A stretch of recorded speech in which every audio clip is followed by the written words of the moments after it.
존경하는 국민 여러분, 재동포 여러분, 김진표 국회의장님과 선배 동료 의원 여러분, 더불어민주당 원내대표 박홍근입니다.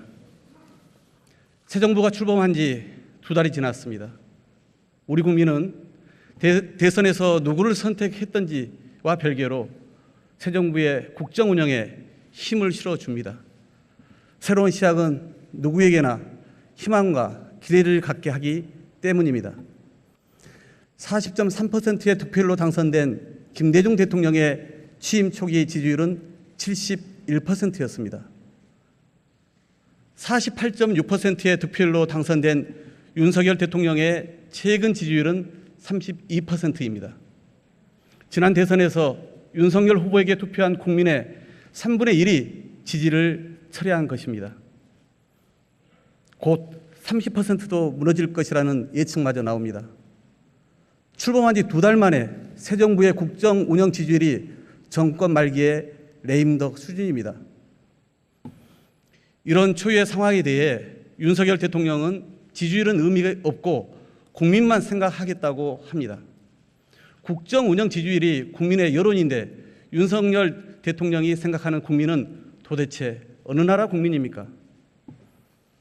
국민은 대선 이후 2달가량의 인수위 기간에 새 정부가 무엇을 하겠다는 것인지, 어려운 경제 상황에 어떻게 대처하겠다는 것인지 제대로 들어본 바가 없습니다. 오직 기억에 남는 것은 대통령실의 용산 이전뿐입니다. 취임 뒤 면밀히 검토해서 차분하게 추진해도 될 일을 단 하루도 청와대에 있지 않겠다는 고집으로 밀어붙였습니다. 인사 대참사에 비견되는 내각 인선은 부실한 사전 검증으로 4명이 줄줄이 낙마했습니다. 더욱 심각한 문제는 인사 난맥에 대한 윤석열 대통령의 태도입니다. 부적격 사유가 명백했던 정호영, 김승희 후보자조차 시간을 질질 끌며 인사 강행의 명분용으로 활용하느라고 코로나 재확산 국면에 보건복지부 장관이 공석인 결과를 초래했습니다.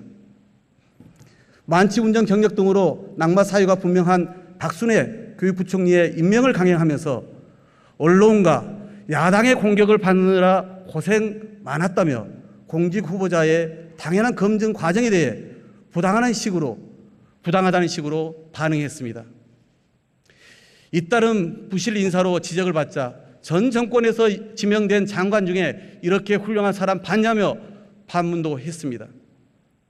이런 대통령의 태도에서 국민은 쓴소리에 귀를 닫은 오만과 불통을 절감했습니다. 이 정부가 소통의 상징이라 여기는 도어 스태핑은 더 이상 소통의 자리가 아니라 대통령의 말실수를 걱정하는 자리가 되었습니다. 대통령의 측근 챙기기는 도를 넘은 지 오래입니다. 검찰의 주요 보직은 온통 대통령과 인연이 있는 특수통들의 몫이 되었습니다. 내 식구 챙기기식의 검찰 인사는 대통령의 친정인 검찰 내부에서조차 지나치다는 비판의 목소리가 나오고 있습니다. 대통령실의 핵심 조직도 검찰 출신 측근들로 채워졌습니다. 박근혜 정부 청와대의 문고리 3인방에 빗대 윤석열 정부 대통령실은 이른바 검찰 출신 문고리 육상시에 의해 장악되었다는 비판이 제기되고 있습니다. 법무부, 행안부, 국정원 등 권력기관 정점에 한동훈, 이상민, 조상준 등 핵심 측근을 임명했습니다. 대한민국을 마침내 검찰공화국으로 만든 것입니다. 최근 연이어 불거지고 있는 대통령실 지인 채용과 김건희 여사 관련 인사 논란은 점입 가경입니다. 대통령실의 육촌 친척과 40년 지기 황모 씨와 우모 씨의 아들에 이어 이번엔 검찰 시절 인연을 맺은 지인의 아들까지 모두가 대통령실에 채용되어 근무 중인 것으로 확인되었습니다. 대통령실 출입 기자들 사이에서 친인척과 지인 채용 추가 사례를 찾기 위한 취재 경쟁이 붙었다는 웃지 못할 이야기도 들려옵니다. 이에 대해서도 윤석열 대통령은 선거 때부터 함께 해온 동지라며 아무 문제 없다는 태도로 일관하고 있습니다. 긴 말 드리지 않겠습니다. 엄격한 공사 구분은 공직자에게, 더구나 대통령에겐 반드시 지켜야 할 원칙입니다. 김건희 여사 관련 논란도 끊이지 않고 있습니다. 김 여사의 봉화마을 방문 시 민간인 지인이 수행해 논란이 컸습니다.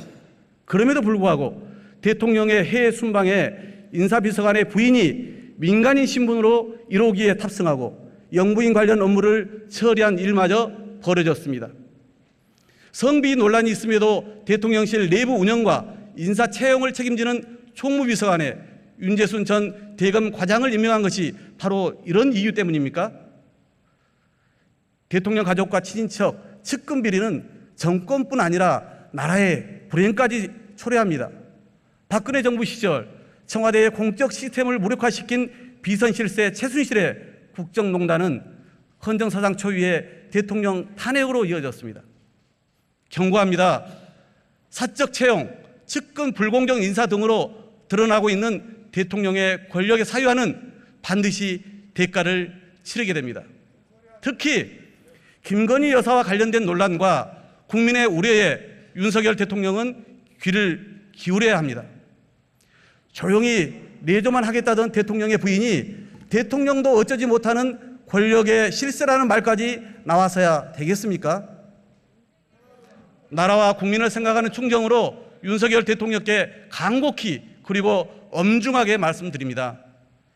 지지율 추락으로 나타나고 있는 민심, 즉 국민의 목소리에 귀를 기울이시고 주변을 엄격히 관리하시기 바랍니다.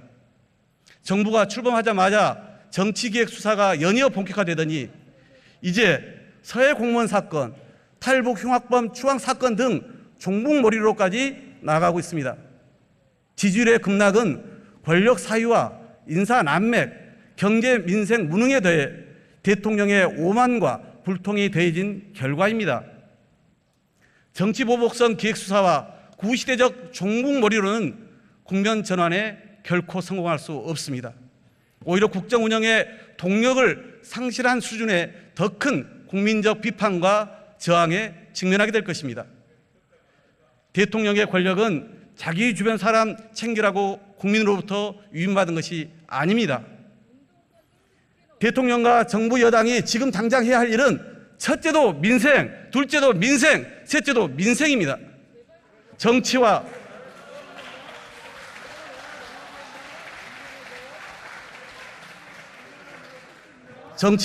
국정 운영의 본질은 국민이 마음 편히 잘 먹고 잘 살 수 있도록 하는 것입니다.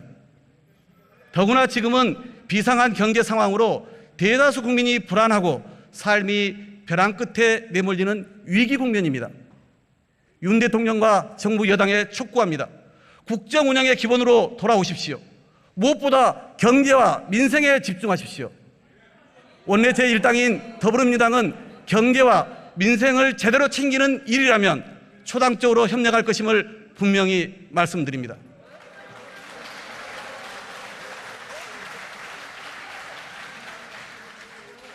경제가 매우 어렵습니다. 고물가, 고금리, 고환율의 삼중고로 국민이 고통받고 있습니다.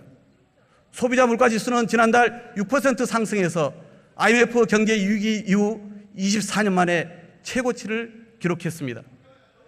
지난 6월 경제 고통 지수는 9.0으로 2009년 금융위기 이후 14년 만에 최대치로 상승했습니다.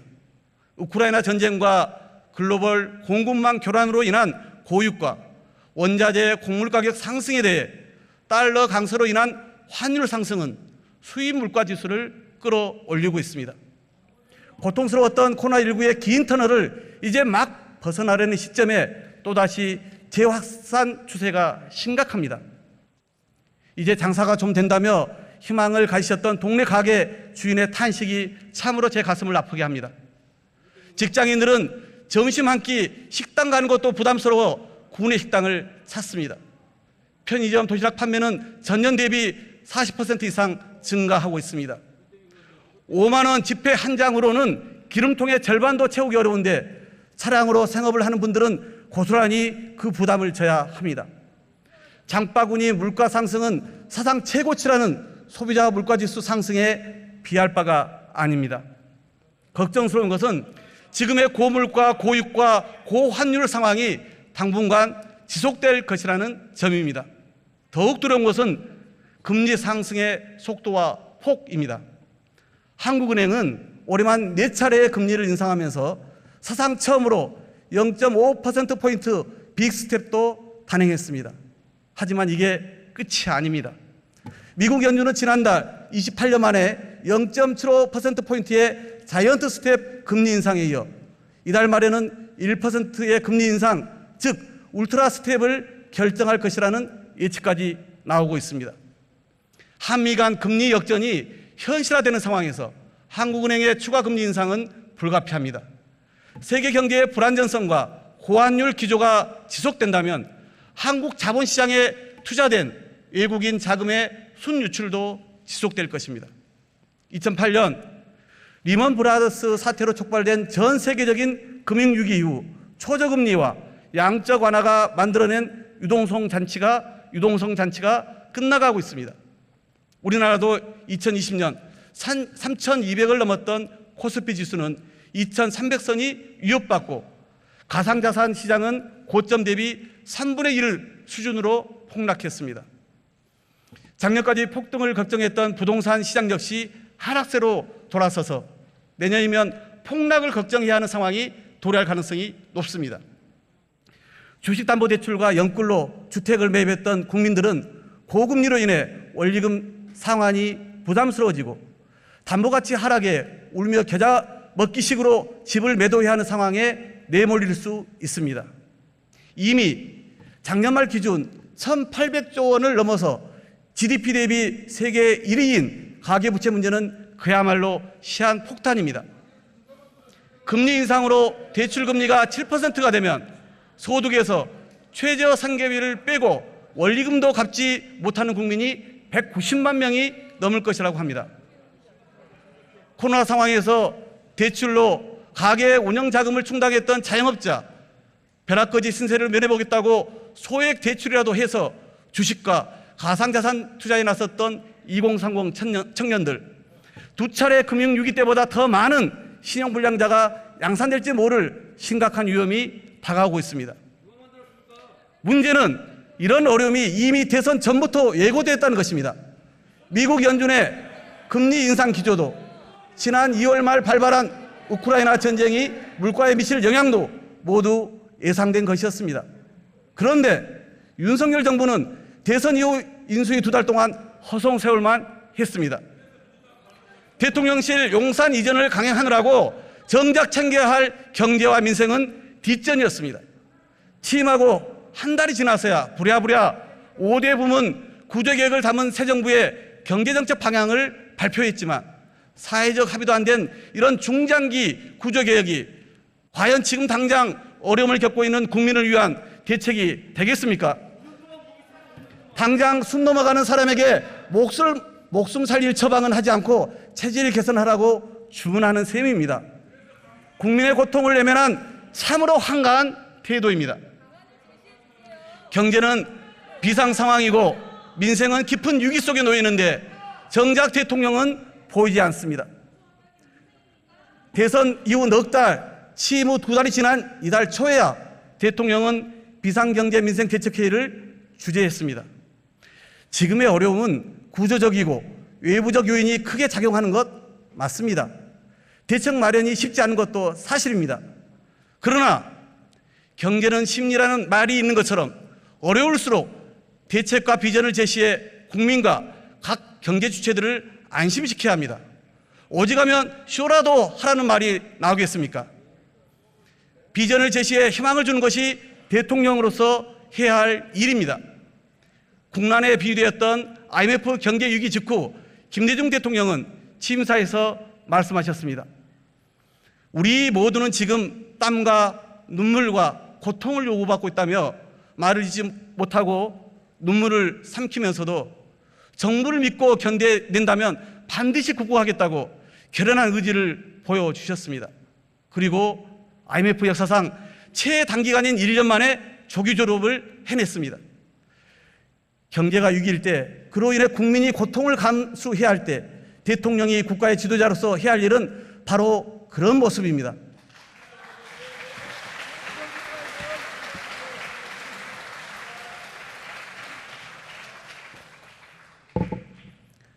고통은 결코 평등하지 않습니다. 어려운 계층일수록 고통은 가중됩니다. 어려운 국민일수록 고통을 견딜 여력이 없습니다. 불평등한 사회 경제 구조는 위기에 더 가혹합니다. 지금과 같은 위기 상황일수록 국가는 어려운 서민과 민생을 챙기는 데 온 힘을 다해야 합니다. 국가의 자원을 집중해야 합니다. 고물가와 고금리를 단기간에 해결할 수 없다면 어려운 국민이 견뎌낼 수 있도록 국가의 자원에 정책의 최우선 순위를 두어야 합니다. 재정의 역할이 절실한 때입니다. 무대처로 일관하던 윤석열 정부가 뒤늦게 처방을 내놓았지만 방향이 완전히 거꾸로 가고 있습니다. 법인세를 감세하겠다고 합니다. 우리나라 기업의 절반은 이익이 나지 않아 법인세를 내지 않습니다. 상위 1%의 대기업이 법인세의 80% 이상을 납부합니다. 결국 법인세 감세의 혜택은 한 해 수십조 원의 이익이 나는 삼성전자 등 재벌 대기업과 금리 인상기에 예대 마진 폭리로 올해 1분기만 9조 원의 영업이익을 거둔 4대 금융지주 등에 돌아가는 것이 현실입니다. 대기업의 투자 유인을 명분으로 내세우지만 법인세를 낮추더라도 투자로 유인되지 않는다는 것은 이미 객관적 통계로 확인되었습니다. 효과는 없고 부자 감세라고 비판받았던 이명박 정부의 정책을 재탕하는 것에 다름 아닙니다. 지금 정부가 내놓은 대책은 온통 감세와 규제 완화 정책뿐입니다. 물가 대책이라고 내놓은 관세 인하도 소비자 가격은 요지부동이고 기업만 수익을 챙기고 있습니다. 국채 발행을 하지 않겠다고 하면서 감세로 세수가 줄어들면 무슨 돈으로 서민을 지원할 것입니까? 재벌 대기업과 부자들은 챙기면서 정작 어려운 중소기업과 자영업자, 서민들의 고통은 외면하겠다는 것입니까? 부동산 세제의 불합리한 부분은 물론 개선해야 합니다. 그러나 부동산 가격 하락으로 세금 부담이 줄어들 것이 예상되는 상황에서 열일 제쳐두고 부동산 감세에만 몰두할 때가 아닙니다. 역대 어느 정부가 규제 개혁을 추진하지 않은 적이 있습니까? 아무리 성공적인 규제 개혁도 효과가 나타나려면 몇 년이 걸립니다. 올해 그리고 내년 계속될 민생의 고통을 규제 개혁으로 해결할 수 있습니까? 당장 해야 할 일과 중장기적으로 할 일을 구분하는 것은 국정 운영의 기본입니다. 올해 민주당은 예산심사에서 불효불급한 예산을 과감히 드러내고 고물가, 고금리로 고통받는 서민과 중산층을 지원하는 예산은 확실하게 증액시켜 갈 것입니다. 이를 위해 소수 재벌 대기업 등의 혜택이 집중되는 법인세 감세 등으로 국가 재정이 축소되는 일은 반드시 막아내겠습니다.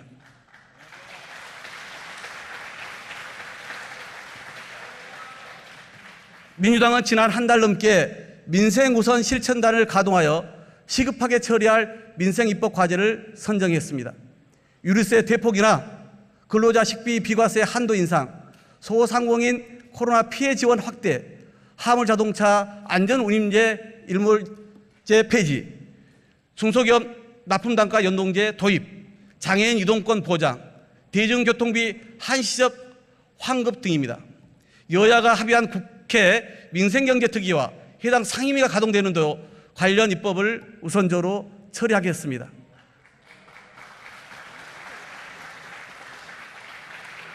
특히 코로나19로 벼랑 끝에 내몰린 소상공인과 자영업자들이 억울하지 않도록 손실보상과 피해 지원의 대상과 기준 등 관련 제도를 개선해야 합니다. 민주당은 하반기 정기국회에서도 지속적으로 민생 관련 법안의 처리에 최우선 순위를 두겠습니다. 정부와 여당 모두 부동산 가격 폭등기에 내놓았던 정책들을 근본적으로 재검토해야 합니다. 부동산 폭락, 그리고 부동산 PF와 주택담보대출 부실화 위험에 대한 대책을 마련할 때입니다. 추가 금리 인상이 예정된 상황에서 가계부채 문제에 대한 대책도 정부가 책임있게 제시해야 합니다. 그런데 국회 청문회도 없이 임명된 김주현 신임 금융위원장의 취임 일성은 매우 실망스러웠습니다. 코로나 상황에서 올해 9월까지 대출 만기를 연장하고 원리금 상환을 유예해준 조치를 폐기하겠다는 것이었습니다. 곳곳에서 비판이 제기되자 뒤늦게 입장을 바꿔서 새출발 기금 채무 경감 프로그램 등을 발표했지만 이는 지난 5월 국회 추경에서 이미 반영된 것으로 9월 만기 연장 상환 유예에 대해서는 여전히 모호한 태도를 보이고 있습니다. 대출 만기를 연장해주고 대출 구조를 전환시켜주고 고금리 대출은 중저금리 대출로 갈아탈 수 있도록 지원하는 등의 적극적인 금융지원 정책이 절실한 상황입니다.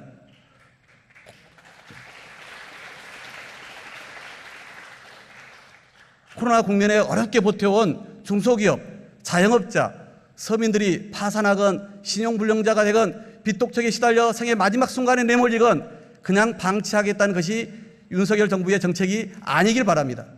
민주당은 올 9월 대출 만기 연장과 원리금 상환 유예 조치가 반드시 관철될 수 있도록 하겠습니다. 정부 재정과 금융기관의 협조로 서민금융 지원을 위한 기금을 확대하고 새로운 채무조정 프로그램도 정기국회 내에 마련하겠습니다. 고통을 피하기는 어렵지만 고통을 최소화할 수 있도록 그리고 어떤 국민도 국가로부터 버려졌다고 느끼지 않도록 최선의 노력을 다하겠습니다.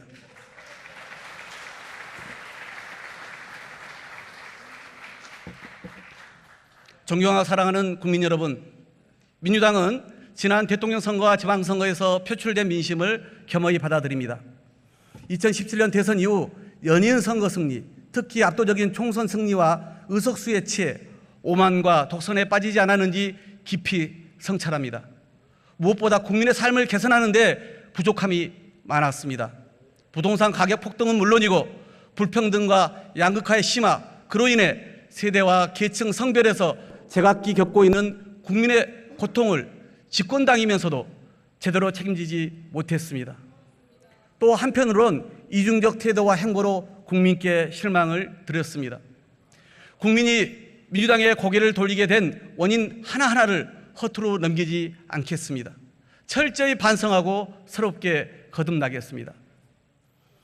대한민국은 전후 독립한 국가 중 산업화와 민주화를 모두 이뤄낸 유일한 나라입니다. 그러나 개발 독재와 IMF 경제위기는 우리 사회에 구조적인 불평등을 낳았고 심화시켰습니다. 정치적 민주화에 비해 사회경제적 민주화는 여전히 더딥니다. 독재시대에 비해 인권은 개선되고 정치적 자유는 확대되었으나 경제적, 사회적, 문화적 차별과 혐오는 여전합니다. 불평등과 양극화 그리고 차별은 우리 사회가 반드시 극복해야 할 과제입니다. 소득 불평등은 여전하고 자산의 불평등은 더욱 심각해지고 있습니다. 2010년부터 2020년까지 상속 증여된 재산 규모는 886조 원으로 2021년 GDP 2071조 원의 약 43%에 이릅니다. 2010년 53조 원이었던 상속 증여 규모는 2020년 126조 원으로 2배 이상 급격하게 증가했습니다. 산업화 시대 부모가 쌓은 자산이 자녀 세대로 본격 이전되고 있는 것입니다. 청년 세대가 부모로부터 물려받은 자산을 가진 계층과 그렇지 못한 계층으로 나뉘어 부모의 지위와 재산으로 자식 세대의 사회적 신분이 결정되고 있습니다. 최근 발표된 2020년 세계 불평등 보고서에 따르면 1990년대부터 2021년까지 우리나라 전체 소득 중 상위 10%가 차지하는 비중은 35%에서 46%로 늘어난 반면 하위 50%의 비중은 21%에서 16%로 하락하여 소득 불평등이 심화되었습니다. 자산의 경우 2021년 기준으로 상위 10%가 전체 자산의 58%를 차지하는 반면 하위 50%는 6%에 불과하여 불평등이 더욱 심각합니다. 이러니 금수저, 흑수저 논란과 함께 개천에서 용나는 시절이 끝났다는 탄식이 나오는 것입니다. 불평등 구조와 계급, 계층 구조에 고착하는 필연코 사회적 갈등으로 표출됩니다. 사회 경제적 이유를 떠나 사회 통합적 차원에서도 불평등 구조는 반드시 완화해야 합니다. 자산 소득이 임금 소득을 넘어서는 사회는 결코 바람직하지 않습니다. 대한민국 청년들이 어디서나 기회의 창을 열 수 있도록 제도적 뒷받침을 해야 합니다. 차별의 해소는 불평등 구조를 해결하기 위해서도 필요합니다. 노동시장에서의 정규직, 비정규직 차별, 성과 연령 차별은 불평등의 한 원인입니다.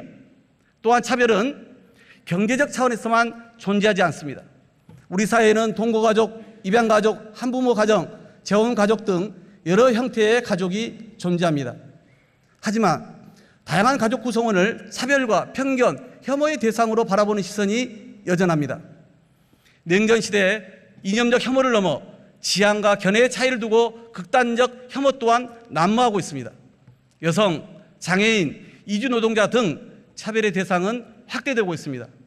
정당화되기 어려운 혐오를 이유로 다른 집단이나 소수자의 존엄성을 부정하는 것은 인간의 존엄과 가치, 표현의 자유라는 헌법적 가치를 훼손하는 일입니다. 평등법을 둘러싼 논란도 마찬가지입니다. 불합리한 이유로 차별받지 않을 권리를 법적으로 보장하는 문제를 두고 극단적 대립과 갈등이 깊어지고 있습니다. 정치가 나서서 해결해야 합니다. 선진국이 된 대한민국, 민주화가 이루어진 지 반세기가 지난 오늘 성숙한 논의의 장을 마련하는 게 마땅합니다. 정치에서 대립과 갈등은 불가피하지만 정치의 지향은 반드시 사회 통합이어야 합니다.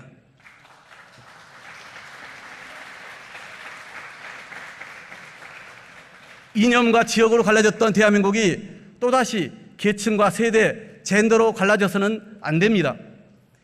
민주당은 이번 정기국회에서 평등법 등 다양한 형태의 혐오와 차별을 막기 위한 사회적 공론화에도 본격 나서겠습니다. 그 과정에서 모든 의견을 수렴해 가겠습니다. 국민의 여론을 존중하고 판단하겠습니다. 민주당은 대한민국이 처한 구조적 위기에도 과감하게 대처하겠습니다. 누구나 이야기하는 인구 문제의 위기는 한층 심각해지고 있습니다. 2018년 대한민국 합계 출산율은 0.97명으로 세계 유일의 1명 이하 출산율을 기록했습니다. 2년 뒤인 2024년이면 이마저도 0.7명이 될 것이라고 합니다. 20대 인구는 2021년에 640만 명이었지만 2040년대가 되면 261만 명으로 약 60%가 감소합니다. 2014년 274만 명이었던 만 5세 이하 아동수는 2026년이면 절반 수준인 148만 명으로 줄어듭니다.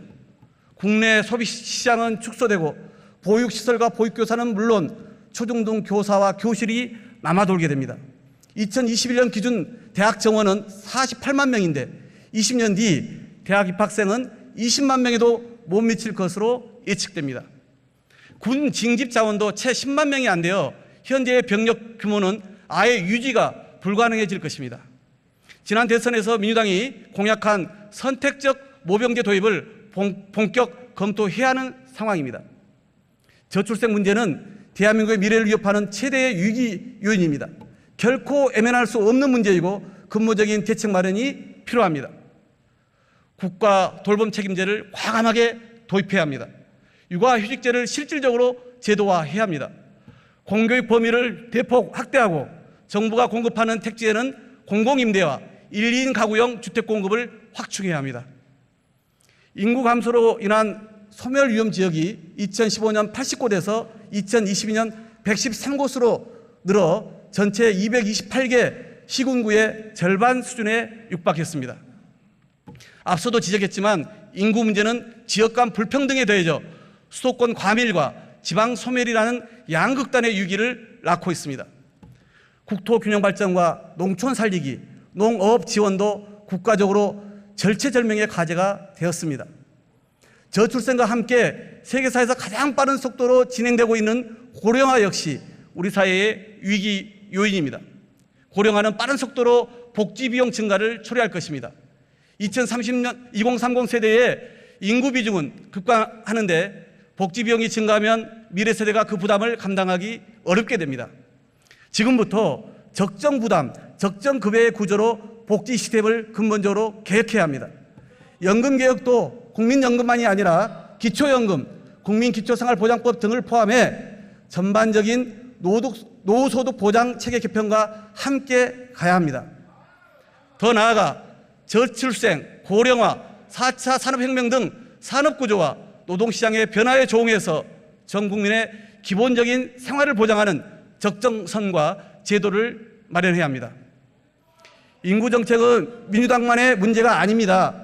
여야가 입장차도 크지 않을 것입니다. 민주당은 국회 차원에서 이에 대한 사회적 합의를 추진하겠습니다.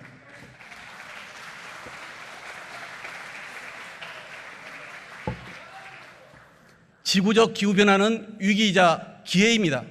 탄소 중립과 친환경적인 에너지 전환은 국제사회의 책임 있는 일원으로서의 의무이자 우리에겐 새로운 기회입니다. 애플과 테슬라 등 글로벌 기업은 RE100, 즉 재생에너지를 100% 사용하는 기업이 아닌 경우 향후 제품을 구매하지 않겠다고 선언했습니다. 그 추세는 점점 더 확산되고 있습니다. 작년 전 세계 신규 발전 설비의 85%는 재생에너지였습니다. 산업적 측면에서도 원전보다 훨씬 큰 시장입니다. 전 세계 에너지 산업의 미래는 단연 재생에너지입니다. 수출로 먹고 사는 나라에서 선택의 여지가 없습니다. 탄소 중립과 재생에너지 확대를 거부하는 것은 대한민국 경제의 미래로 향하는 문을 닫아 걸겠다는 선언과 같습니다. 그런데 얼마 전 발표된 윤석열 정부의 에너지 정책에는 재생에너지 발전 비중의 목표치마저 사라져버렸습니다. 문재인 정부의 에너지 전환 정책이 바보 같은 짓이 아니라 윤석열 정부의 에너지 회귀 정책이 바보 같은 짓입니다.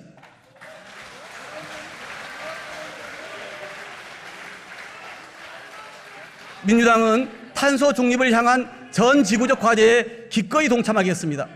재생에너지를 중심으로 한 새로운 미래를 열어가겠습니다. 그것이 우리 경제와 산업을 위한 희망의 기회가 될 것이라 확신합니다. 대의민주주의에서 정당은 민의를 대변해야 합니다. 당심과 민심이 괴리되고 있다면 이를 극복하는 것이 정당의 책무이자 정치 지도자의 역할입니다.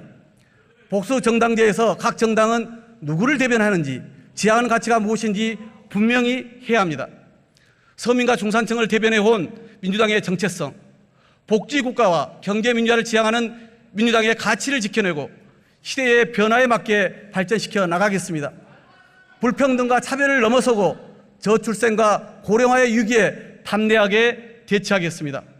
기후변화라는 지구적 위기를 기회로 만들겠습니다.